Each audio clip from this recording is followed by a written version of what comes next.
Assalamualaikum warahmatullahi wabarakatuh. Waalaikumsalam warahmatullahi Waalaikumsalam. wabarakatuh. Alhamdulillahirabbil alamin. Wabinastain wala umuri dunya waddin. Wassalatu wassalamu ala asyrofil anbiya wal mursalin wa ala alihi washabihi ajmain. Pertama-tama marilah kita panjatkan puji dan syukur kehadirat Allah Subhanahu wa taala karena atas rahmat dan nikmatnya lah sehingga kita semua masih tetap diberikan kesempatan untuk terus belajar walaupun dalam keadaan online atau daring. Tapi tidak menyurutkan semangat kita untuk terus belajar, untuk terus mencari ilmu. Salawat serta salam semoga tetap tercurah kepada baginda besar kita, Nabi Muhammad SAW. Pada kali ini kami dari kelompok 1 dari mata kuliah Peradilan Agama di Indonesia dengan dosen pengampu Dr. Muhammad Sar'an MAG akan mendiskusikan terkait penataan peradilan agama pada masa reformasi. Di dalam topik kita kali ini ada 5 subjudul yang akan dibahas oleh kelompok kita, yaitu subjudul yang pertama ada latar belakang reformasi, dan yang kedua ada peradilan agama dalam sistem peradilan, kemudian yang ketiga ada peradilan agama pasca amandemen, dan yang keempat perbandingan sebelum dan setelah reformasi, dan yang kelima yaitu struktur organisasi peradilan agama. Nah, yang pertama terkait latar belakang reformasi akan didiskusikan oleh saudari kita yaitu Ilma dan dia. Mangga disilahkan. Oke, pertama-tama terima kasih kepada moderator yang telah memberikan waktu dan tempatnya untuk saya dan rekan saya yang akan membawakan subtopik yang pertama yaitu latar belakang reformasi. Seperti yang kita tahu, reformasi adalah sebuah era dalam perpolitikan di Indonesia yang terjadi setelah mundurnya Soeharto sebagai Presiden Republik Indonesia pada tahun 1998. Sebelumnya, Soeharto menjabat sebagai Presiden Indonesia selama 32 tahun, yakni dari 1966 hingga 1998. Latar belakang lahirnya reformasi ditandai dengan krisis ekonomi dan politik pada akhir kekuasaan Orde Baru yang terjadi karena maraknya praktik korupsi, kolusi, dan nepotisme atau KKN. Dan banyaknya beban utang negara yang tidak sanggup dibayar. Selain itu, kepemimpinan Soeharto yang sangat otoriter menimbulkan ketidakpuasan masyarakat di Indonesia. Ketidakpuasan terhadap Soeharto tersebut kemudian menimbulkan demonstrasi besar-besaran di seluruh Indonesia yang melahirkan reformasi. Tuh, seperti yang kita tahu ya, tragedi tahun 98 itu kayak ada pertumpahan darah akibatnya itu. Nah, itu berikut latar belakang reformasi yang saya ketahui. Mungkin selanjutnya akan ditambahkan oleh saudari Diah.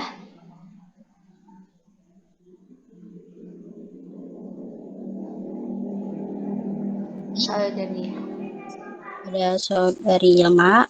Kini sini saya juga akan menambahkan sedikit ya tentang faktor-faktor yang atau latar belakang yang terjadi reformasi. Tadi yang pertama itu ada krisis ekonomi, terus selanjutnya itu ada KKN dan otoriter. Nah, pemilihan-pemilihan selama Orde Baru hanya digelar sebagai formalitas, di mana pemilihan yang diselenggarakan selalu dimenangkan oleh partai golongan karya atau biasa yang disebut dengan Golkar. Nah, hal ini karena korupsi, kolusi, dan nepotisme KKN yang lancar dilakukan oleh Soeharto dan koroninya yang terus berkuasa. Lalu untuk kemenangan Golkar di setiap pemilu disebabkan karena semua elemen pemerintah diharuskan memilih Golkar. Oke, selanjutnya.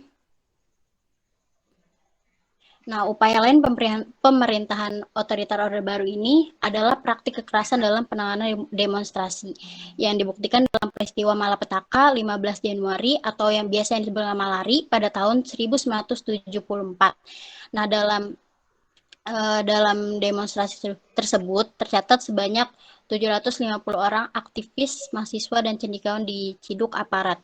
Lalu pemerintah Orde Baru juga melakukan pemberdelaan terhadap media massa seperti Harian Abdi, Pedoman Indonesia Raya, Harian Kami, dan The Jakarta Times.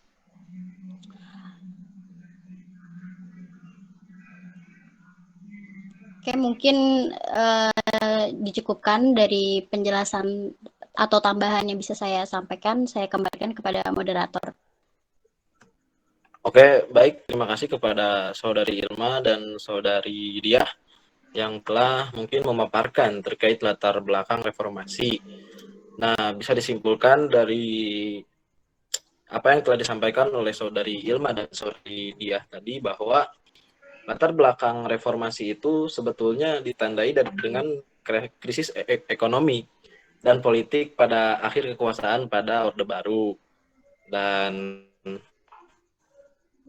yang terjadi pada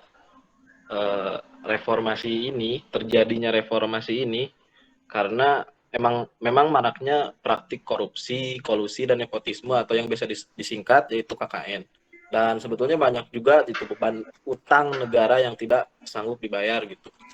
Dan tidak hanya di KKN dan krisis ekonomi saja, tapi ada juga pemerintahan otoriter gitu. Yang tadi disampaikan Orde Baru itu memang sangat otoriter gitu dan anti kritik. Awal pemerintahannya pun pada Orde Baru yang terfokuskan itu hanya pada stabilitas dan pertumbuhan ekonomi, sehingga tidak segan menyingkirkan pendukung lawan politiknya yang dinilai akan mengancam. Pembahasan selanjutnya itu terkait peradilan agama dalam sistem peradilan satu atap yang akan disampaikan oleh Saudara Alfat dan Saudara Habib Fahmi. Mangga kepada Saudara Alfat dan Habib Fahmi disilahkan.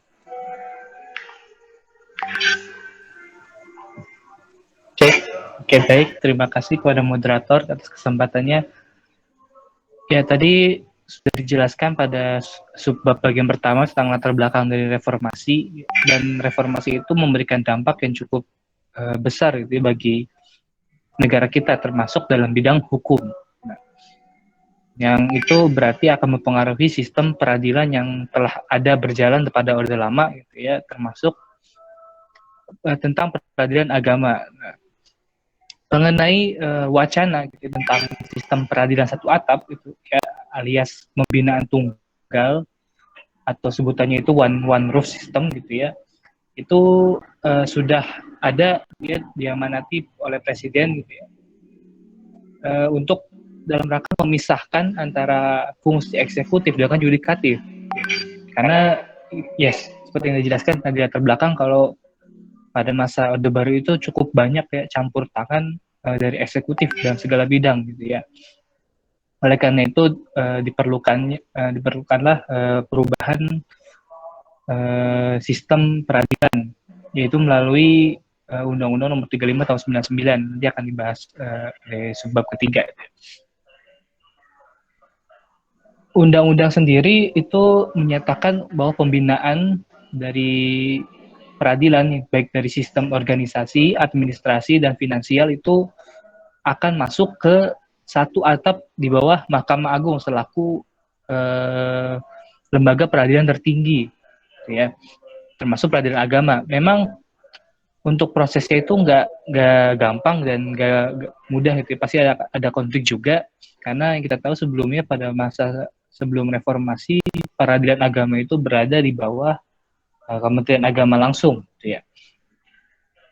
Dan dikarenakan akan diambilnya gitu ya, atau ditariknya peradilan agama ke Mahkamah Agung, itu menimbulkan polemik di kalangan masyarakat Muslim, kalau kekhawatiran gitu, kalau aja nanti takutnya nilai-nilai agama Islam itu akan hilang gitu ya dari peradilan agama, karena bukan di bawah Kementerian Agama lagi.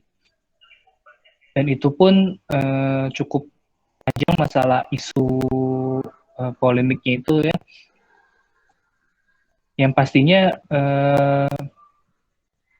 untuk nilai-nilai keislaman itu tetap ada ya, makanya di bidang dasar hukumnya itu diatur banyak undang-undang gitu ya.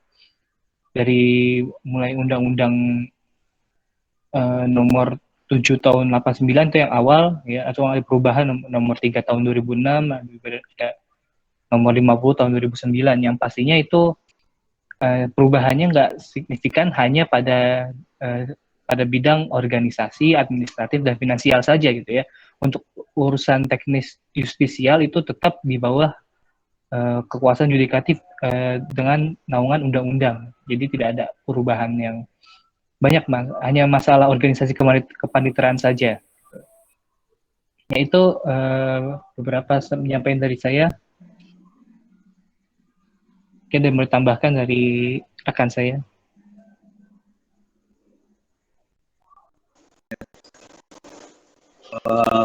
Untuk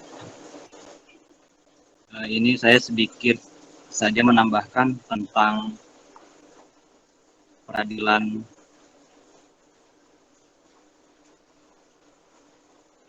satu atap atau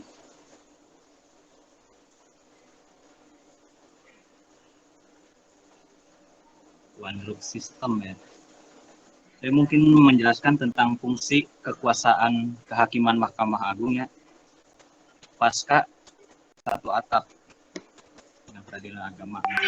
Mahkamah Agung merupakan puncak kekuasaan kehakiman di Indonesia.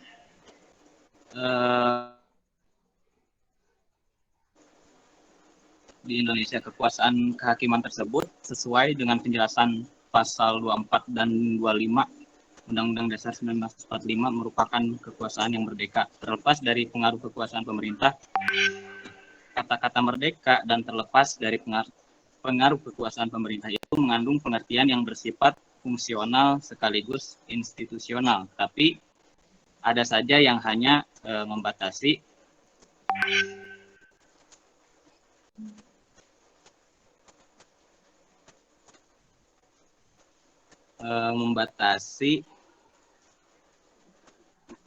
secara fungsional saja, yaitu bahwa kekuasaan pemerintah tidak boleh melakukan intervensi yang bersifat atau yang patut dapat diduga akan mempengaruhi jalannya proses pengambilan keputusan dalam penyelesaian perkara yang dihadapi oleh hakim. Terlepas dari persoalan kemerdekaan atau batasan pengaruh, fungsi kekuasaan Mahkamah Agung adalah tetap sebagai pembina kekuasaan kehakiman yang mandiri dan terpadu di seluruh lingkungan peradilan, baik secara yudisial maupun non-yudisial. Nah, tugas dan wewenang Mahkamah Agung pasca satu atap adalah memeriksa dan memutus permohonan kasasi, sengketa kewenangan mengadili, permohonan peninjauan kembali keputusan yang telah memperoleh kekuatan hukum yang tetap, dan permohonan pengujian peraturan perundang-undangan. Di samping itu, dapat pula diatur mengenai kewenangan Mahkamah Agung untuk memberikan pendapat hukum atas permintaan Presiden ataupun lembaga negara lainnya. Nah, Mahkamah Agung juga dapat memberikan pertimbangan hukum atas permintaan Presiden ataupun lembaga tinggi negara lainnya. Hal ini dianggap perlu agar Mahkamah Agung benar-benar dapat berfungsi sebagai rumah keadilan bagi siapa saja dan lembaga mana saja yang memerlukan pendapat hukum mengenai suatu masalah yang dihadapi. Selain itu, Mahkamah Agung diberi wewenang menguji semua bentuk dan tingkatan peraturan perundang-undangan di bawah Undang-Undang Dasar 1945. Mahkamah Agung berwenang untuk menilai apakah suatu produk peraturan perundang-undangan bertentangan atau tidak bertentangan dengan Undang-Undang Dasar 1945 sebagai hukum dasar tertinggi. Karena Undang-Undang Dasar 1945 sekarang menganut prinsip pemisahan kekuasaan, meskipun masih menganut sistem pembagian kekuasaan karena masih dipertahankannya lembaga MPR. Maka alasan untuk menolak kewenangan Mahkamah Agung melakukan pengujian undang-undang terhadap Undang-Undang Dasar tidak ada lagi. Mungkin itu saja sedikit tambahannya. Saya kembalikan kepada moderator. Oke, baik. Terima kasih kepada Saudara Alfat dan Saudara Habib Fahmi yang telah mungkin telah memaparkan terkait peradilan agama dalam sistem peradilan satu atap. Bisa disimpulkan yang telah disampaikan oleh Saudara Alfat tadi dan Saudara Habib Fahmi, ketika pergeseran kekuasaan dari rejim Orde Baru itu kepada pemerintahan reformasi, itu membawa berbagai banyak perubahan gitu, seperti dalam sosial, politik, dan hukum gitu. Dan tadi yang telah dijelaskan oleh Saudara Habib Fahmi, perubahan yang sangat mendasar pada bidang hukum, yaitu dilakukannya atas amandemen Undang-Undang Dasar 1945, yang dimana pasalnya itu pasal 24 ayat 2 Undang-Undang 1945. Nah, sesuai dengan tuntutan reformasi juga dalam ranah hukum, sekaligus juga wujud nyata gitu sebagai pengawalan terhadap perubahan mendasar dalam sistem peradilan, yaitu seperti tadi sistem peradilan mendua menjadi peradilan satu atap. Nah, itu berdasarkan ketentuan pasal dari 21 ayat 1 Undang-Undang Nomor 48 tahun 2009. Maka kewenangan dalam bidang organisasi itu, organisasi, administrasi, dan finansial itu dan lembaga peradilan agama berpindah dari lembaga eksekutif, yaitu Direktorat Pembina Peradilan Agama Departemen Agama, kepada lembaga yudikatif dan mahkamah, yaitu Mahkamah Agung. Nah, dan adapun yang tadi dimaksud oleh Saudara Alfat yang telah dijelaskan, yang dimaksud dengan pemindahan kewenangan itu terutama dalam bidang organisasi, yaitu meliputi seperti kedudukan, tugas, fungsi, dan kewenangan, dan struktur organisasinya. Nah, dalam pembinaan peradilan dalam sistem satu atap ini, yaitu oleh MA atau Mahkamah Agung, upayanya yaitu untuk mewujudkan kemandirian, gitu. Mandirian kekuasaan kehakiman atau bisa disebut imparsial. Nah, berkenaan juga tadi terkait yang telah dibahas oleh Saudara Alfat, dengan kebijakan sistem peradilan satu atap itu, dengan dilakukannya langkah adaptasi lainnya, terutama gitu yang dalam berkaitan dengan Badan Peradilan Agama. Maka dari itu dilakukanlah amandemen sebanyak 2 kali terhadap Undang-Undang Nomor 7 tahun 1989. Amandemen itu terdapat 4 poin.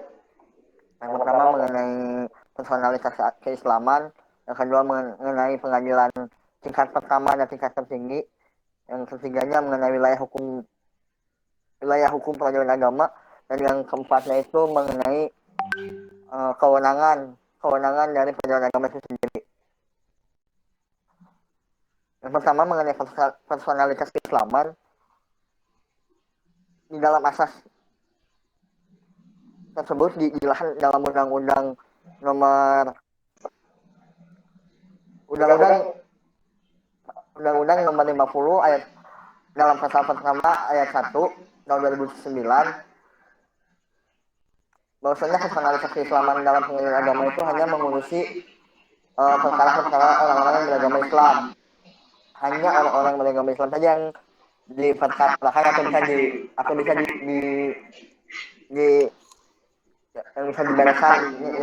diberesin oleh pengadilan agama. Yang kedua mengenai tingkat pertama dan tingkat tertinggi itu berbeda dengan pengadilan umum. Pengadilan umum ada beberapa tingkat pengadilan, tiga tingkat pengadilan, sedangkan dalam pengadilan agama itu dapat 2. Yang pertama mengenai tingkat pertama itu menjelaskan bahwasanya mengenai hal-hal yang belum hal-hal rumit tapi bisa diselesaikan apabila orang-orang yang tergugat atau yang menggugat itu merasa tidak adil, bisa mengajukan banding ke tingkat tertinggi, itu di asas pengadilan tingkat pertama dan tertinggi. Dan untuk wilayah hukum pengadilan agama itu terdapat 2 tadi, melanjutkan dari asas sebelumnya. Kalau peradilan tingkat pertama itu tingkatannya itu wilayah hukumnya itu tingkat kota atau kabupaten, dan pengadilan tinggi itu wilayah hukumnya itu terdapat di ibu kota provinsi atau provinsi. Dan di poin keempat mengenai kewenangan mengadili perkara tertentu itu, di dalam kewenangan pengadilan agama itu sangat banyak subjek hukumnya, sangat banyak subjek dan objek hukum itu sendiri, karena tadi pasal amandemen. Di dalam pasal 2 dalam Undang-Undang Nomor 3 tahun 2006 itu merupakan apa ya, bisa disebutkan sebelum adanya amandemen itu kewenangan pengadilan agama itu terdapat pada bidang domestik saja, lalu rahasia. Kemudian diamandemen oleh Undang-Undang Nomor 50 tahun 2009 yang tadinya domestik awal rahasia bergeser ke ranah yang lebih publik, bidang domestik dan publik, ataupun biasa disebut muamalah. Perubahan tersebut jelas dapat mempengaruhi subjek hukumnya yang tadinya mengenai perdata perkawinan di internal perkawinan saja, sekarang bisa menjangkau ke ranah-ranah muamalah seperti dalam bidang ekonomi ataupun wakaf, hibah, dan lain sebagainya. Terutama ada pula kewenangan untuk mengadili sengketa hak milik, kewenangan mengadili sengketa hak milik ini maksudnya ke ranah-ranah pidana ataupun pidana perdata maksudnya, karena dapat disebutkan bahwasannya pengadilan agama memiliki hak untuk memeriksa dan mengadili orang yang tergugat dan menggugat, dan pengadilan agama juga memiliki kewenangan untuk menyita ataupun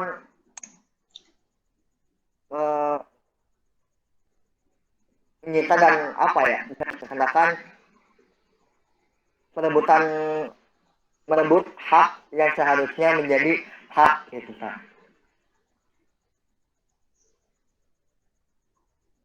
Terdapat juga dalam pengadilan agama itu mengenai memberikan bantuan terhadap orang-orang yang tergugat maupun menggugat. Karena dalam hal ini jelas ya bahwasanya dalam pengadilan agama khususnya dalam bidang muamalah itu kan banyak aspek-aspek yang menjadi titik perhatian gitu, mengenai bank syariah, lembaga keuangan syariah, ataupun dalam ranah-ranah perdata perkawinan itu mengenai hak wadogini, hak kewarisan, hak hibah, dan lain sebagainya. Sedangkan perbedaan secara pasal amandemen, misalkan ya secara singkat bisa dikatakan bahwasannya sebelum amandemen ranah-ranah ataupun kewenangan dari pengadilan agama terbilang cukup sempit, akan tetapi ketika setelah diamandemen kewenangan dan hak-hak pengadilan agama itu semakin luas gitunya, semakin luas objek hukumnya. Mungkin sekian yang bisa saya sampaikan. Dikembalikan saja ke moderator. Baik, terima kasih kepada Saudara Dira yang tadi telah memaparkan tentang pembahasan tentang peradilan agama sejak amandemen, yang bagaimana tadi telah disampaikan oleh Saudara Dira pun bahwa jikalau kita mencermati gitu, terutama dalam asas peradilan agama, itu ada beberapa kandungan dan pasal-pasal yang terdapat dalam Undang-Undang Nomor 7 pada tahun 1989 pasca amandemen, baik melalui Undang-Undang Nomor 3 tahun 2006 maupun Undang-Undang Nomor 50 tahun 2009 tadi, yaitu pada amandemen kedua. Dan pada undang-undang ini pun dapat ditemukan beberapa asas, yaitu seperti asas personalitas keislaman, pengadilan tingkat pertama dan kedua, wilayah hukum peradilan agama, dan kewenangan mengadili perkara tertentu. Dan personalitas keislaman itu seperti yang sudah dibahas oleh saudara Dira, bahwa dalam personalitas keislaman ini lingkungan peradilan agama itu hanyalah mencakup yang beragama Islam saja gitu, tidak untuk agama lain gitu dalam lingkungan personalitas keislaman. Dan adapun pengadilan tingkat pertama dan kedua itu pun diatur dalam hal ini juga diatur dengan ketentuan pasal 3 ayat 1, yaitu Undang-Undang Nomor 7 Tahun 1989 dan Undang-Undang Nomor 3 Tahun 2006 yang tadi telah disampaikan, bahwa ketentuan pasal 3 itu dipertegas lagi dalam pasal 6 Undang-Undang Nomor 7 Tahun 1989 dan yang sama undang-undangnya Undang-Undang Nomor 3 dan tahun 2006 yang berbunyi bahwa pengadilan itu terdiri dari pengadilan agama yang merupakan pengadilan tingkat pertama dan pengadilan tertinggi yang merupakan pengadilan tingkat banding. Dan adapun lingkungan, yaitu wilayah hukum peradilan agama itu yang jadi pengadilan yang bertugas itu hanya menyelesaikan perkara tingkat pertama, yaitu tingkat ibu kota dan kabupaten atau pemerintah kota. Nah, dan itu pun sedangkan daerah hukum pengadilan tinggi itu diatur yaitu yang bertugas menyelesaikan perkara banding, yaitu adalah ibu kota dan ibu kota provinsi dan daerah hukum yang meliputi wilayah provinsi. Mungkin terkait pembahasan peradilan agama dan amandemen tadi telah dibahas oleh saudara Ira. Pembahasan selanjutnya yaitu ada terkait perbandingan sebelum dan setelah reformasi, yang dimana pembahasan ini akan disampaikan oleh saudara Bagus dan saudara Dedi. Kepada saudara Bagus dan saudara Dedi, disilahkan. Pada era reformasi terjadi perubahan secara besar-besaran pada lembaga peradilan, khususnya peradilan agama, di mana peradilan agama harus menundukkan diri kepada undang-undang satu atap, yaitu Undang-Undang Nomor 5 Tahun 2004 tentang Mahkamah Agung Republik Indonesia dan Undang-Undang Nomor 4 Tahun 2004 tentang Kekuasaan Kehakiman. Namun hal terjadi lagi, perubahan Undang-Undang Nomor 4 Tahun 2004 diganti dengan Undang-Undang Nomor 48 Tahun 2009 tentang Kekuasaan Kehakiman. Sementara itu Undang-Undang Nomor 5 Tahun 2004 diubah menjadi Undang-Undang Nomor 3 Tahun 2009 tentang Mahkamah Agung. Demikian pula dikeluarkannya dan berlakunya Undang-Undang Nomor 3 Tahun 2006 tentang perubahan atas Undang-Undang Nomor 7 Tahun 1989 tentang peradilan agama, dengan tujuan untuk mewujudkan tata kehidupan bangsa, negara, dan masyarakat yang tertib, bersih, makmur, dan berkeadilan, bahwa peradilan agama merupakan lingkungan peradilan di bawah Mahkamah Agung sebagai pelaku kekuasaan kehakiman yang merdeka untuk menyelenggarakan peradilan guna menegakkan hukum dan keadilan. Namun hal ini terjadi perubahan kembali, yaitu dikeluarkannya Undang-Undang Nomor 3 Tahun 2006 masih perlu disempurnakan, yaitu dengan mengadakan perubahan kedua, yakni Undang-Undang Nomor 50 Tahun 2009 tentang perubahan kedua atas Undang-Undang Nomor 7 Tahun 1999 tentang peradilan agama. Demikian juga terdapat penambahan pasal 52A, yaitu tentang pengadilan agama memberikan isbat kesaksian ruqyat hilal penentuan awal bulan pada tahun Hijriah, yakni kewenangan baru peradilan agama. Kembalikan kepada moderator.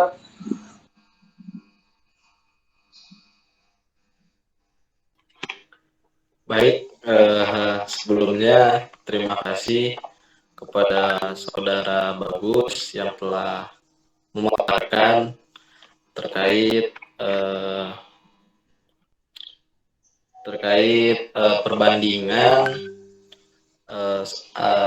perbandingan sebelum dan setelah reformasi, terutamanya perbandingan dalam peradilan agama. Seperti yang telah disampaikan oleh Saudara Bagus tadi, bahwa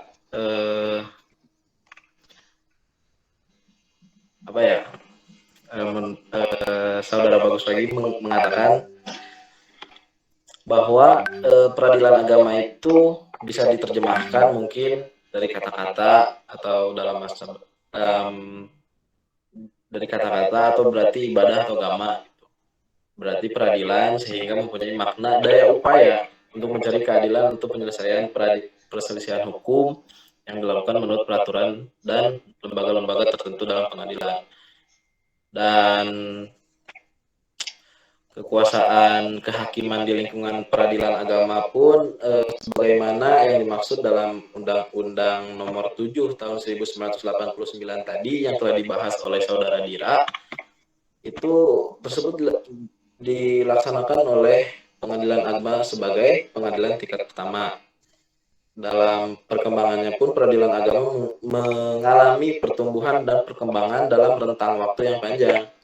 Sejak Islam menjadi kekuatan politik di Indonesia pada masa munculnya kerajaan Islam hingga pada saat ini, yaitu atau hingga dewasa saat ini. Nah, selanjutnya pada era reformasi pun telah terjadi perubahan dalam kondisi perpolitikan di Indonesia, di mana di era sebelumnya itu pada masa Orde Baru itu cenderung bersifat otoriter dan sentralistik gitu. Sedangkan di era reformasi itu cenderung bersifat demokratis. Dan di samping sekalipun itu di era reformasi itu telah terjadi perubahan-perubahan terhadap peradilan agama, baik dari aspek kesetaraan dengan peradilan lainnya yang terbingkai dalam konsep peradilan satu atap yang tadi telah dibahas, maupun dari aspek kewenangannya. Namun ternyata peradilan agama itu sebagai salah satu institusi peradilan yang juga berfungsi sebagai instrumen untuk mewujudkan supremasi hukum pada masa reformasi ini. Mungkin itu pembahasan yang tadi telah disampaikan oleh Saudara Bagus terkait perbandingan peradilan agama sebelum dan setelah reformasi. Pembahasan selanjutnya yaitu ada terkait struktur organisasi peradilan agama yang akan dibahas oleh Saudara Gilang, Saudara Aris, dan Saudara Arif. Mangga kepada Saudara Gilang, Aris, dan Arif disilahkan. Baik, ucapan terima kasih kepada Kang Ari Liansa sebagai moderator atas waktu dan kesempatannya. Di sini saya akan menyampaikan tentang struktur pengadilan agama. Terbagi dalam beberapa bagian dari struktur pengadilan agama. Yang pertama ada pimpinan pengadilan agama. Pimpinan pengadilan agama terdiri dari seorang ketua dan wakil ketua. Ketua dan wakil ketua pengadilan diangkat dan diberhentikan oleh Mahkamah Agung. Dan yang selanjutnya ada hakim. Hakim ini adalah pejabat yang melaksanakan tugas kekuasaan kehakiman. Hakim pengadilan diangkat dan diberhentikan oleh presiden atau oleh ketua Mahkamah Agung. Selanjutnya ada panitra. Panitra ini adalah seorang pejabat yang memimpin kepanitraan dalam melaksanakan tugasnya. Panitra dibantu oleh seorang wakil panitra, beberapa panitra muda, beberapa panitra pengganti, dan juru sita panitra. Wakil panitra, panitra muda, dan panitra pengganti pengadilan diangkat dan diberhentikan dari jabatannya oleh Mahkamah Agung. Dan yang selanjutnya sekretaris yang akan disampaikan oleh Kang Aris.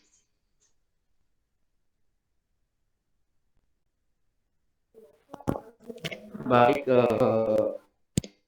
maaf, lagi gangguan.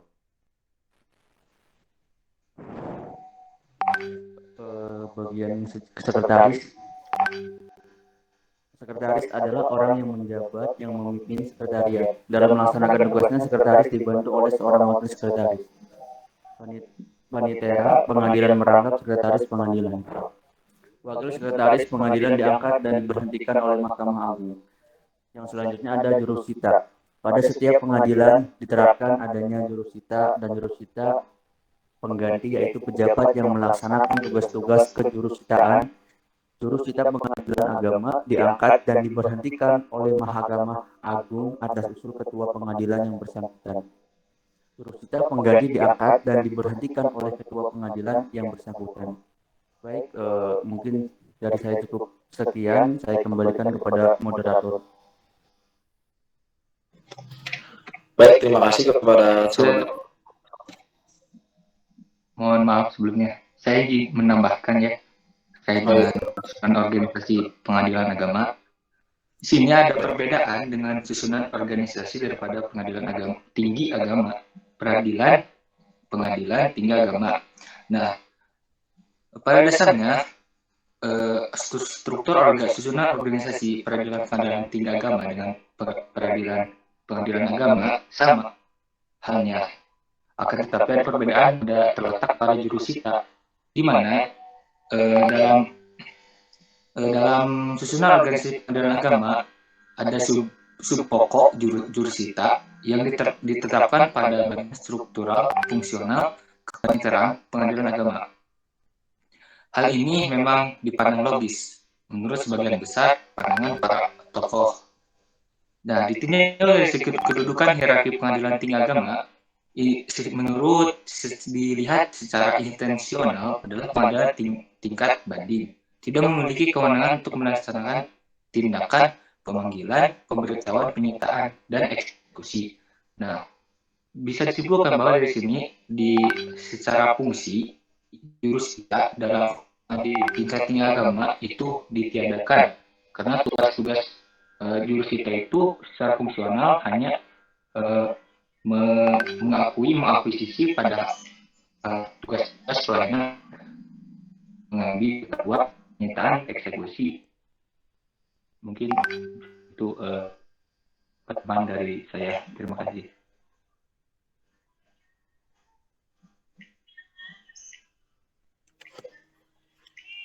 Baik, terima kasih kepada saudara Gilang, saudara Aris, dan saudara Arif yang dimana telah memaparkan pembahasan terkait struktur organisasi peradilan agama. Tidak jauh begitu dari kata struktur itu tidak jauh seperti misalnya sekretaris, tapi dalam struktur peradilan agama itu ada beberapa struktur, yaitu yang pertama ada pimpinan pengadilan, adapun hakim, adapun panitera, adapun sekretaris, adapun jurusita. Nah, pimpinan pengadilan itu terdiri dari ketua dan wakil tentunya, dan ketua dan wakil ini diangkat dan diberhentikan oleh Mahkamah Agung. Dan hakim itu yaitu pejabat yang dimana melaksanakan tugasnya yaitu kekuasaan kehakiman, dan hakim ini diangkat dan diberhentikan oleh presiden atas usul ketua Mahkamah Agung tentunya. Dan adapun panitera itu adalah seorang pejabat yang memimpin kepanitraan. Nah, dalam melaksanakan tugasnya itu panitera ini dibantunya oleh siapa? Dibantunya oleh seorang wakil panitera dan beberapa panitera muda, beberapa panitera pengganti, dan jurusita. Dan wakil panitera muda dan panitera pengganti pengadilan diangkat dan diberhentikan dari jabatannya, yaitu oleh Mahkamah Agung. Dan adapun sekretaris di dalam struktur peradilan agama ini yaitu seorang pejabat yang menjabat sebagai sekretariat, dan terutamanya dalam melaksanakan tugas sekretaris dalam pengadilan agama ini ya tentu tentunya dibantu oleh seorang sekretaris. Dan panitera dalam pengadilan ini merangkap gitu sebagai sekretaris pengadilan, dan wakil sekretaris pun diangkat dan diberhentikan oleh Mahkamah Agung. Dan ada pun terakhir yaitu jurusita. Nah, jurusita ini yaitu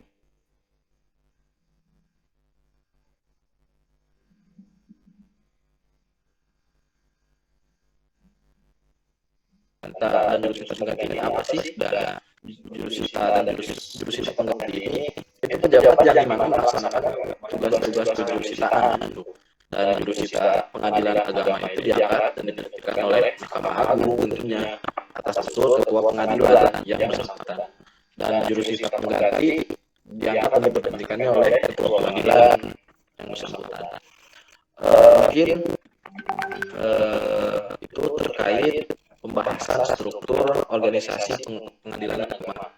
Nah, terkait struktur organisasi pengadilan agama ini pembahasan terakhir kita yaitu dalam kelompok 1, yang dimana tadi kita topik atau tema diskusi kita pada kali ini yaitu penataan peradilan agama pada masa reformasi, yang dimana tadi telah disampaikan dari latar belakang reformasi itu seperti apa, dan peradilan agama dalam sistem peradilan itu seperti apa, peradilan agama pasca amandemen, perbandingan peradilan agama sebelum dan setelah reformasi, dan yang terakhir tadi yang telah disampaikan bahwa struktur organisasi pengadilan agama.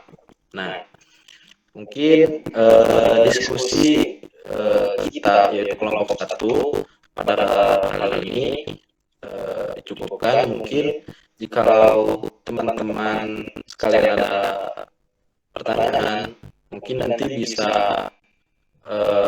disampaikan di grup ataupun di grup ataupun komen gitu ya. Baik, sebelum ditutup, alangkah baiknya kita membacakan hamdalah terlebih dahulu. Alhamdulillah, amin.